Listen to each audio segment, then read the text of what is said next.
E hoje nós vamos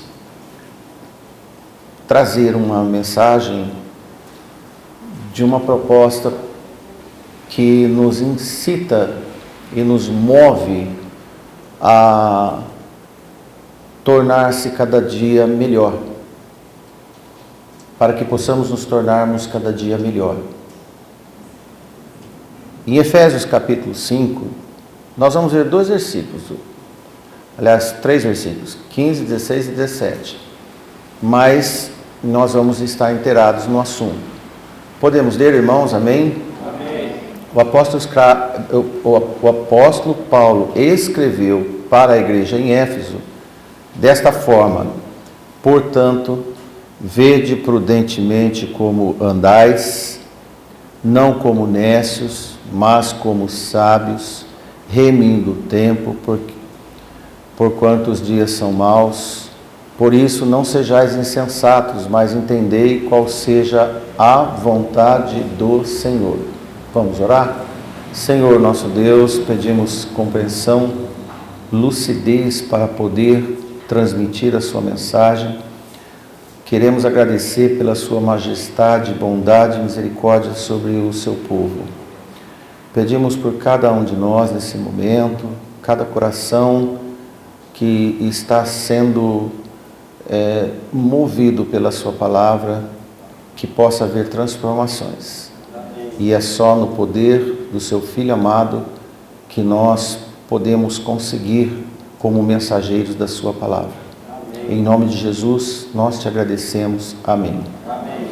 Irmãos, por causa da responsabilidade que os servos de Deus têm de andar e viver na luz do Senhor, aumenta a nossa responsabilidade para revelar, isto é, aflorar os pecados do mundo, os pecados nos homens. Isto é, os homens só vão enxergar pecados e considerar-se pecadores, admitir pecadores, quando chega uma novidade para eles e diz o que eles precisam consertar. Nós devemos ser cuidadosos em relação ao nosso jeito de se comportar. A vida de cada um na igreja do Senhor deve agradar a Deus. Amém, irmãos? Cada um de nós somos membros do corpo de Cristo, a igreja, e nós devemos estar cada dia unidos, funcionando, trabalhando para o bem comum do Evangelho das Boas Novas. Amém. No capítulo 5, versículo 10, Paulo escreveu: e é deste modo que a vida de cada um na igreja do Senhor deve agradar a Deus e não a si mesmo. O nosso sermão de hoje, ou agradamos a Deus, ou vamos agradar a nós mesmos. E ele escreve: aprovando o que é agradável a Deus. Todos nós devemos comportar diante dos não crentes de um modo que eles sejam atraídos para Cristo, para que possam vir brilhar com Cristo também, como você, como a igreja do Senhor, como nós, que procuramos servir ao Senhor. Em Colossenses 4:5, Paulo escreve uma outra igreja e ele escreve assim: andai com sabedoria para o que estão de fora, está de fora da igreja, não fazem parte da igreja, remindo o tempo. Remir o tempo é aproveitar o tempo que Deus te deu. Aqueles antigos irmãos, quando Paulo escreve, no caso aqui para a igreja aos Colossos, eles estavam cercados de pagãos, de homens pecadores. Como nós nesses dias também somos rodeados de homens do mundo, de todos os tipos de homens, não é? De todos os tipos de pessoas. Considerando o nosso texto base aos Efésios, Paulo também orienta aqueles irmãos que em volta deles estavam pessoas diferentes e que não agradavam a Deus. E Paulo diz num dos versículos anteriores, portanto, não sejais companheiros deles. E quando deles quem? Você pode perguntar. E no versículo anterior, 6, ele diz, os filhos da desobediência. Quer dizer, eles tinham um pai. Qual era o pai deles? A paternidade deles. A desobediência. Depois ainda Paulo diz, não comuniqueis com as obras infrutuosas deles, essas obras das trevas, mas antes condenais. De forma que, entre as razões para sermos diferentes, eu quero colocar 5 situações para você e para todos nós. A primeira, as pessoas julgam, as pessoas lá de fora, julgam a sua fé pela vida que você apresenta para eles. Entendeu? Eles julgam a nossa fé pela vida que nós apresentamos para eles. Nem sempre pelo que nós falamos, mas pelo que nós somos. Isto é, o nosso comportamento. Ponto 2. Eles julgam a nossa religião de crentes batistas, sei mais qual o nome que eles nos dão, né, irmão Renato? Eles julgam a nossa religião não pela nossa pregação, isso porque nós falamos só por eles, ou pelos livros que você leu e tem conhecimento, ou até pela conduta que Jesus teve na terra, ou a conduta dos seus apóstolos. Você pode dizer de Jesus, pode dizer dos apóstolos, pode dizer de bons livros cristãos, mas se você não estiver dando testemunho, nada vai adiantar. Nada vai adiantar. Mas, novamente, pelo que eles veem na sua caminhada diária e na sua vida na igreja. Esse é o ponto 2. Ponto 3. Os homens do mundo entendem a verdade do Evangelho. As pessoas aí fora sabem o que é certo ou errado. Temos consciência que eles sabem as verdades do Evangelho. E também, por isso, sabem quando os crentes são ou não verdadeiros com a Bíblia. Como os ensinos de Jesus e os seus apóstolos. Item 4. Eles atribuem, esses homens do mundo, um valor muito mais alto à sua honestidade e à nossa integridade do que as doutrinas e os deveres que tem dentro da igreja. Eu só posso vir nos cultos, todos os cultos. Mas se eu não for íntegro diante deles, também nada vai adiantar. Último ponto. Nenhum cristão que professa ser de Jesus pode fazer algum bem aos outros caso não viva uma vida reta diante deles. Nós somos muito observados.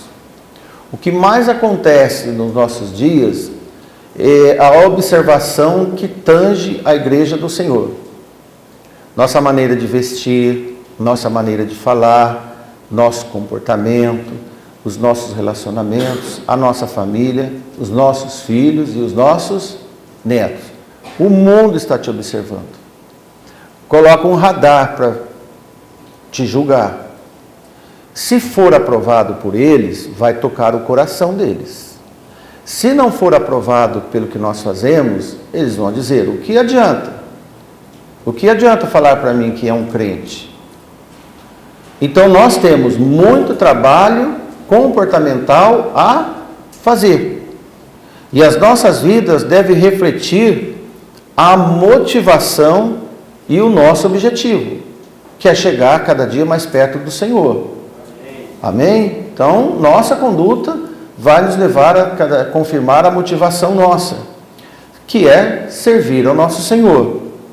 Compartilhar a mensagem do Evangelho sobre uma vida regenerada no Espírito do Senhor. Anunciar sendo participante do reino do Senhor. Nós temos, então, responsabilidades. Enquanto as pessoas lá fora, elas apressam a vida para o sucesso e para serem reconhecidas. Lembrar que o reconhecimento deles tem muito a ver com a degradação do próprio próximo que está ao redor deles, inclusive nós, como se fossem luzes de brilho próprio, fonte de luz própria. E eles gostam. Agora, a igreja do Senhor deve ser iluminada por Jesus. E cada um de nós somos iluminados pelo Senhor. Os homens lá fora procuram luz própria. Aliás, tem uma frase que as pessoas dizem, talvez para você e para os nossos filhos, que cada um de nós tem uma luz própria. Não, irmãos. O Senhor nos transformou e hoje nós somos a luz do Senhor. Amém? Essas filosofias do mundo não servem para o Evangelho do Senhor. Como você pode conferir, a autoconfiança de qualquer um entre nós é uma loucura. Qualquer um de nós que prega autoconfiança é uma loucura. Toda honra, todo feitio humano apaga logo e todos esquecem de nós. E cada um receberá a recompensa das suas tolices. E eu digo aos homens lá de fora. E é saber o seu esquecimento e a destruição deles. Passa a geração, eles são esquecidos. Entre os do mundo nós também somos esquecidos, mas só que nós estamos dando sequência a uma palavra que não é esquecida. Podem esquecer de nós, mas não da mensagem que por nós foi pregada. Amém? Mas quem anda sabiamente, e essa é a convocação para todos nós, andar sabiamente no Senhor, ele mesmo vai ser desconfiado do seu próprio julgamento e busca os conselhos dos céus. Se eu julgar a mim em relação ao meu próprio entendimento, eu vou ser tolo. Ele diz sobre Nécio no primeiro versículo. Mas se o Senhor me der condição para ver como eu sou tão deficiente, eu sempre vou me julgar como necessitado de Deus. Amém? Amém. Devido à humanidade pensar que seus próprios corações são muito melhores do que realmente são, e as pessoas colocam essa vantagem em si mesmo, o homem sempre pensa ser melhor do que realmente ele é. Então o coração do homem, pelo seu estado corrupto, é falso e é enganoso acima de todas as coisas. Isto digo dos nossos corações. Jeremias 17:9 escreveu assim: enganoso é o coração, bem conhecido, e mais do que todas as coisas, olha, o nosso coração é mais enganoso do que qualquer coisa que você possa imaginar, diz Jeremias. E quem o conhecerá? Agora eu passo uma informação para os irmãos. Se você fala que te conhece, está enganado. Você é o seu grande enganador da sua própria vida. Quando nós dizemos, eu me conheço, eu sei dos meus limites, nós não sabemos, porque é engano nosso, porque é quando nós estamos medindo através do nosso próprio coração. Quando nós podemos dizer para alguém ou para algum irmão, eu sei até onde eu posso ir, nós não sabemos. Eu sei muito bem o que eu devo fazer da minha vida, nós não sabemos. É o Senhor que nos ensina, antes de crescer na graça e conhecimento do nosso Senhor Jesus. Esse abastecimento dessa luz nós precisamos sempre, porque senão estaremos perdidos como os lá de fora. Se tem um sujeito dentro de nós que não merece confiança, é o nosso coração. Vamos chamar ele de sujeito. Ele não merece a nossa confiança. Nunca seja amigo da voz do seu coração. E tem às vezes cristãos que dizem, deixa o seu coração falar. Não, deixa o Senhor falar para você. Amém? Então você sempre desconfie das suas próprias intenções, quando o Senhor não está demandando suas decisões. É o Senhor que tem que demandar. Todo coração endurecido é enganoso. E quanto mais endurecido, pior ele é. Nas suas compreensões das coisas. Alguns exemplos. O nosso coração pode chamar o mal de bom e o bom de mal. Depende do momento que ele está. De repente, por interesses nossos, nós podemos achar uma pessoa boa e, segundo as outras intenções, podemos achar essa pessoa má. E o nosso coração faz isso. Ele é capaz de fazer. Ele coloca cores falsas sobre coisas. Quer brilhar sem ter Jesus. Por isso dá autoconfiança, porque nossa natureza é sempre querer ser independente. Chamando paz àqueles em quem a paz não pertence.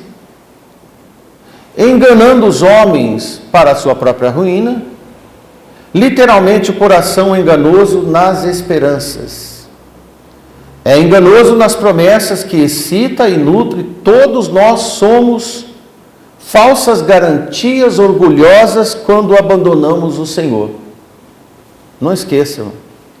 Todos nós somos falsas garantias de nós mesmos quando nós estamos longe do Senhor. Então, de forma que deixe o Senhor dirigir a sua vida. Deixe o Senhor ser o cabeça da sua igreja. Em Gálatas 5,16, que é o nosso versículo, digo, porém, andai em espírito e não cumprireis as concupiscências da carne. As concupiscências da carne. Quando elas são abafadas e anuladas? Quando nós andamos no Espírito do Senhor. Por exemplo, um exemplo.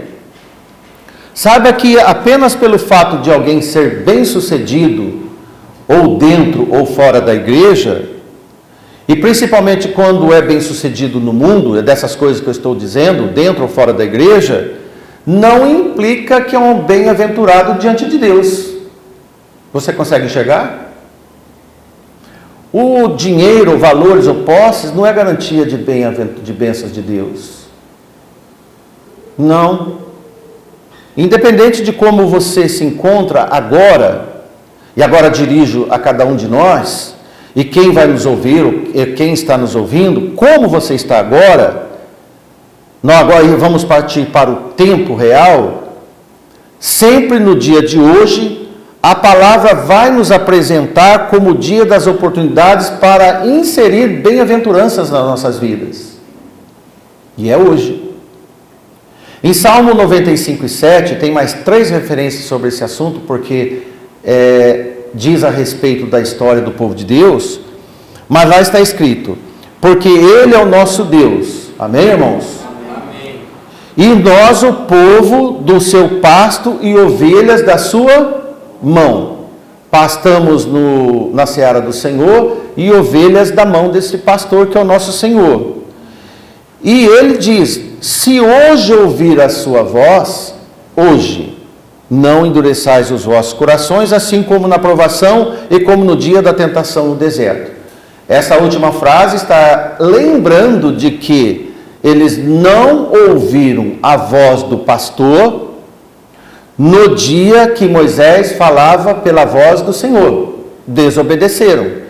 Então eles comportaram-se como filhos da desobediência, sendo um povo guiado por Deus.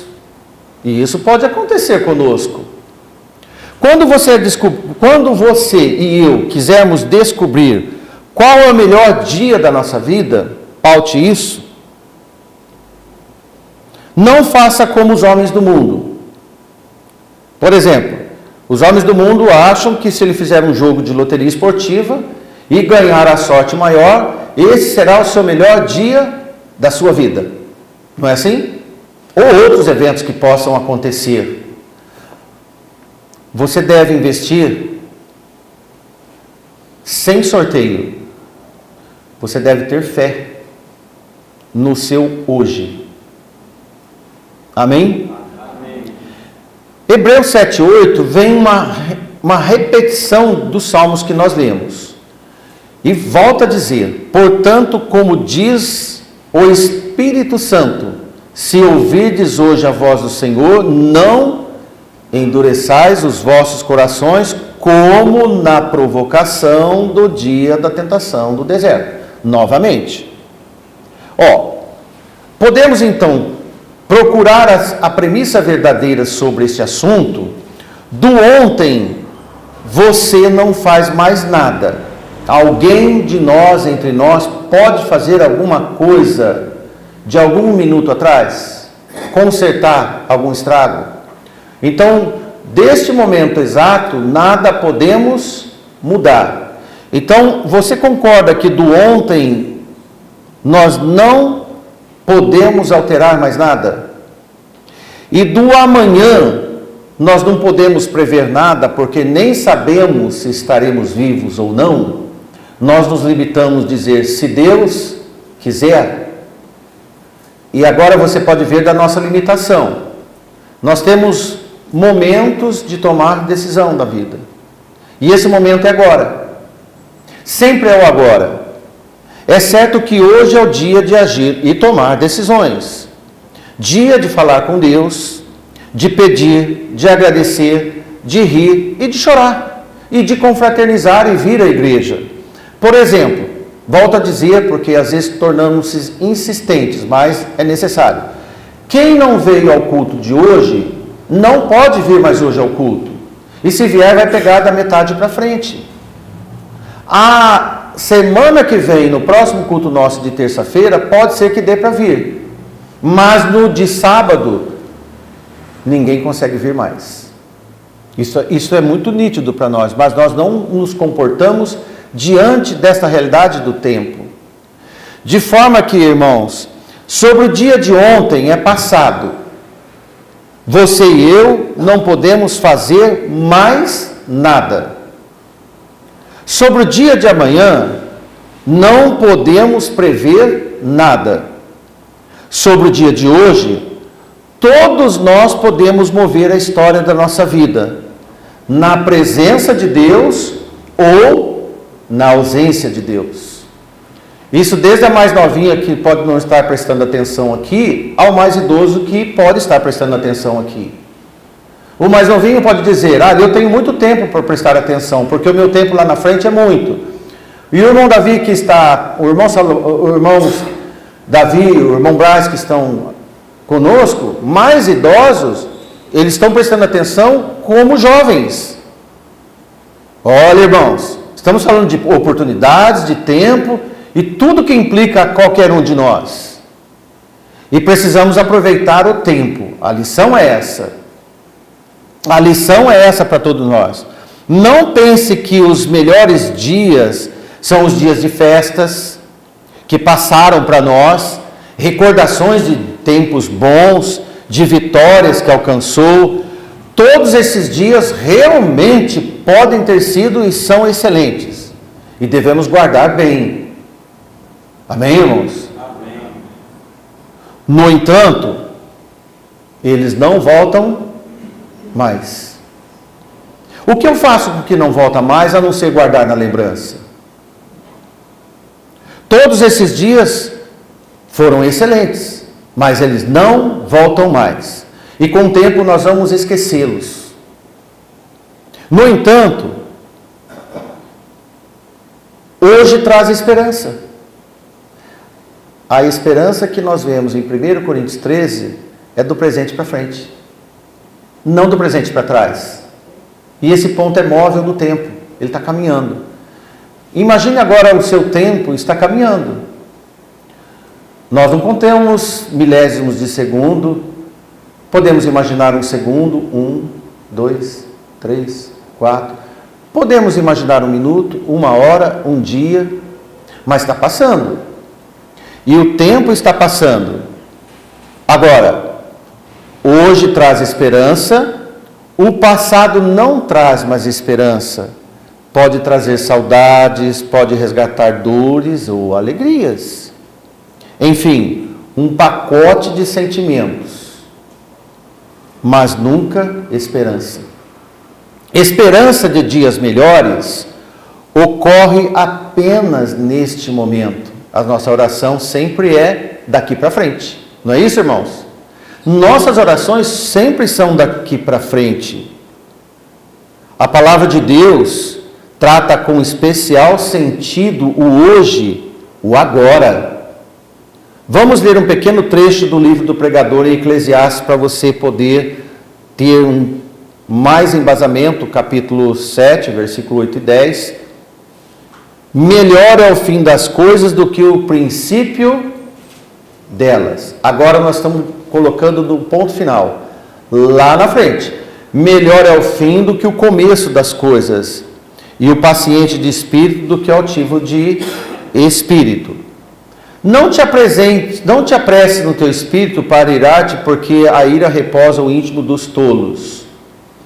Nunca digas, e esse versículo faz pauta do nosso sermão de hoje, por que foram os dias passados melhores que estes? Por que não provém da sabedoria esta pergunta?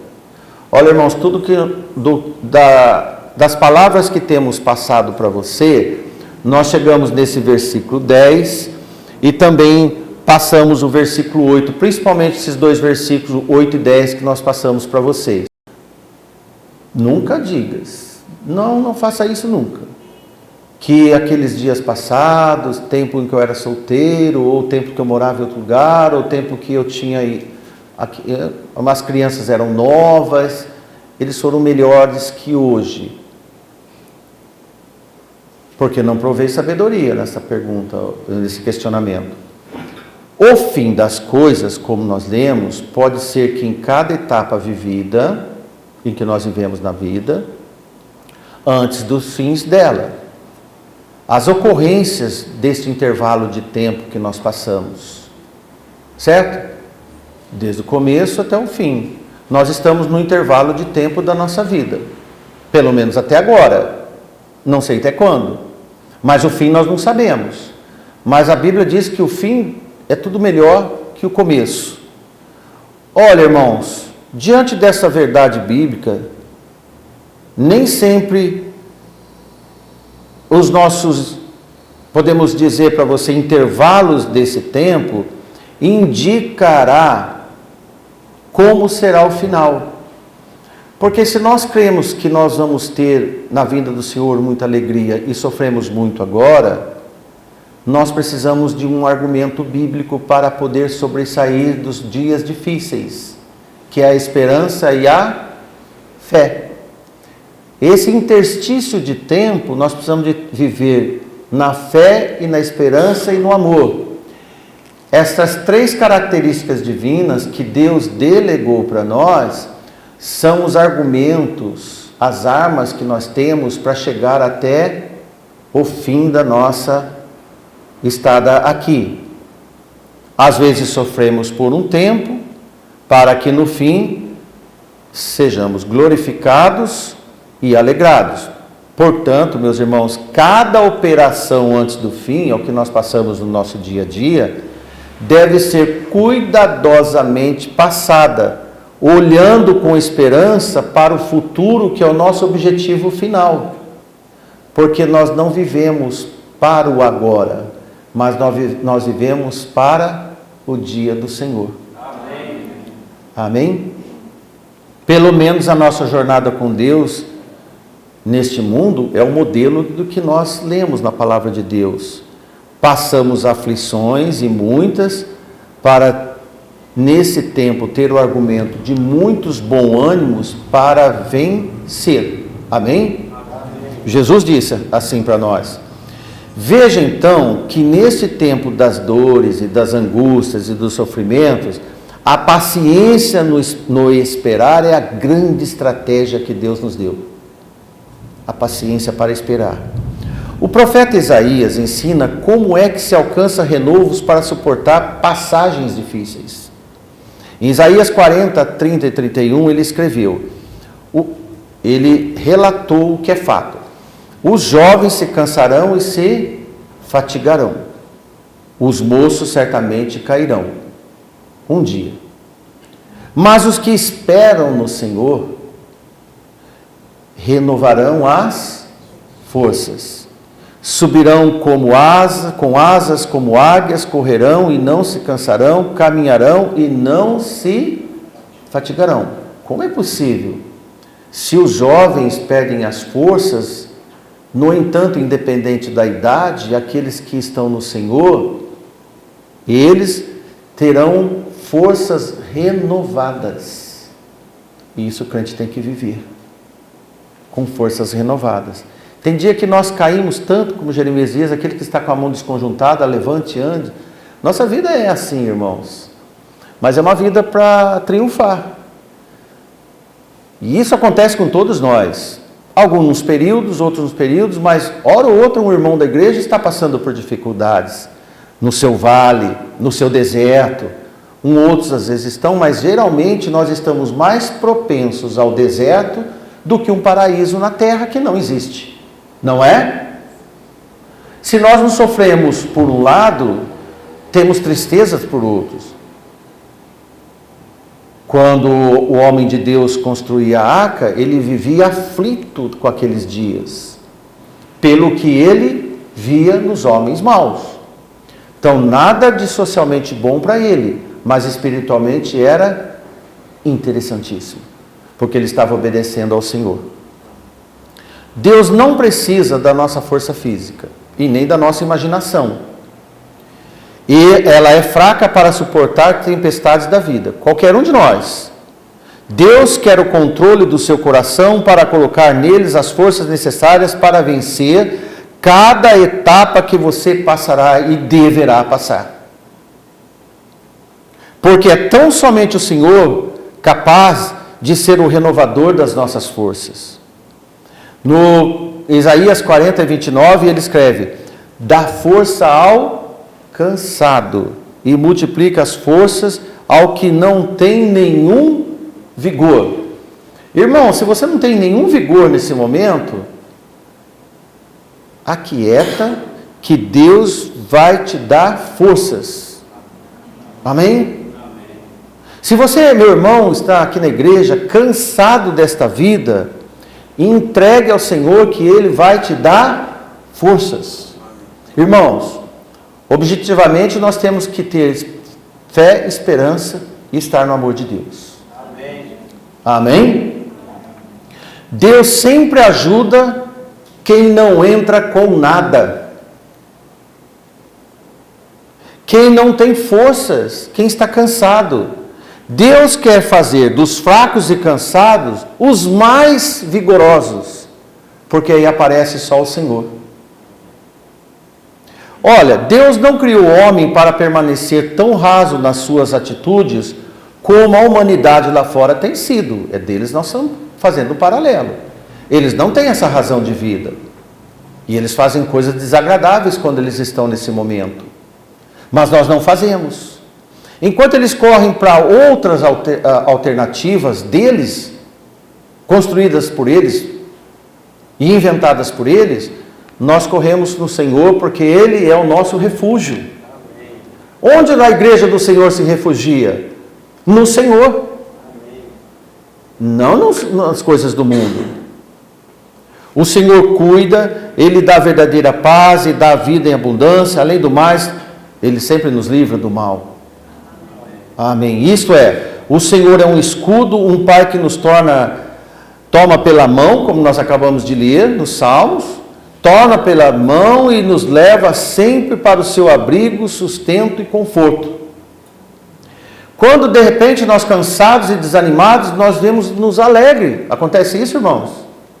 Nós nos encontramos alegres. Aí encontra a sabedoria e a vontade de Deus, quando elas estão intimamente relacionadas, como nós vemos sublinhado no Provérbios 4, versículos 5 a 9, versos 5 a 9.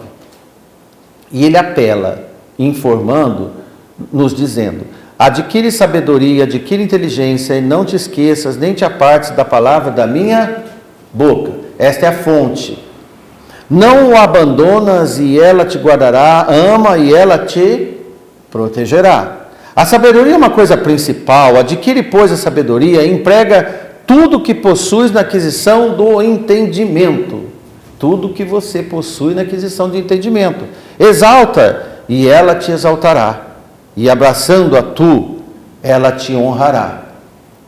Vejo nesse Provérbios o caminho, um mapa interessantíssimo para que nós possamos nos encontrar com o que Deus quer nos dar e com o que nós precisamos. De fato, irmãos, andar em sabedoria aponta para a disciplina. Lembra-se que a sabedoria, ela sempre está ligada à disciplina. Vida regrada, limites que nos impedem de avançar em campos perigosos, sem necessidade de apropriarmos de meios pessoais ou até perversos.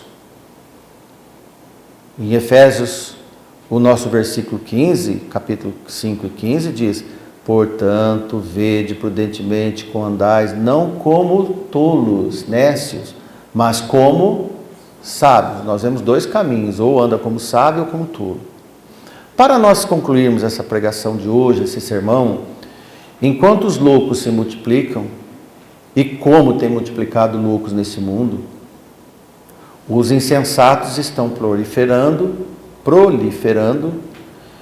Neste meio todo populacional, existe um povo reduzido que está chegando e olhando para o fim das coisas, porque eles têm fé, esperança e amor.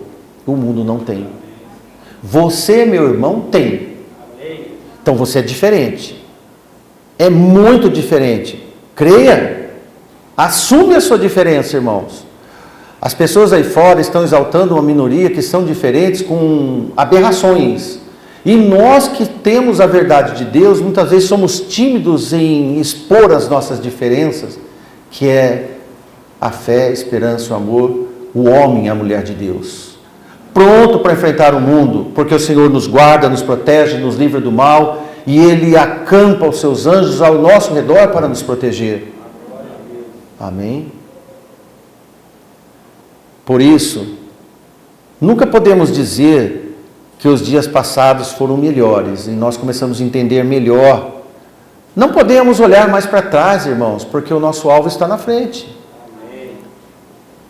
Como viveremos em esperança admirando dias passados?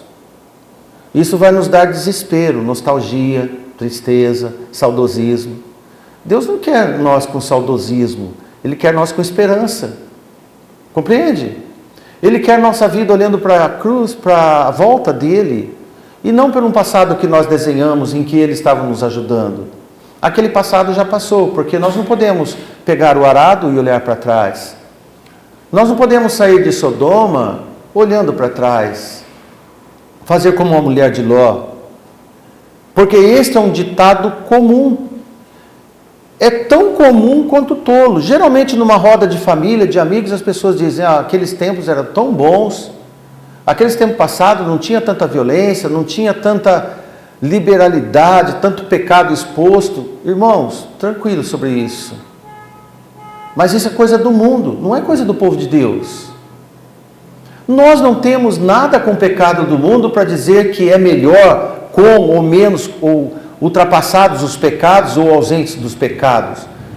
Porque nós não dependemos do mundo para dizer que o nosso passado é melhor que o que Deus tem a apresentar para nós lá na frente.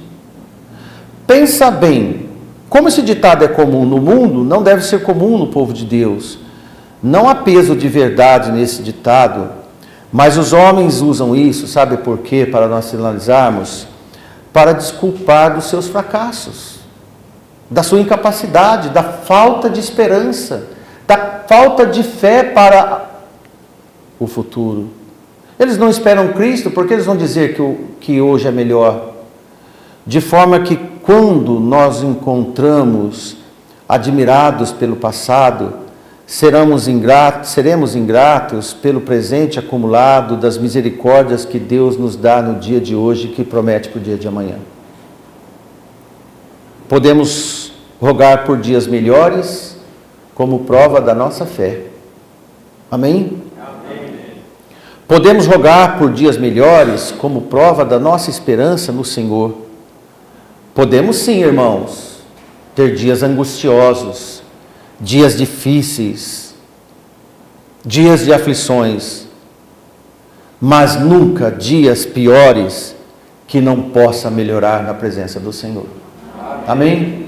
Que Deus nos abençoe. Amém.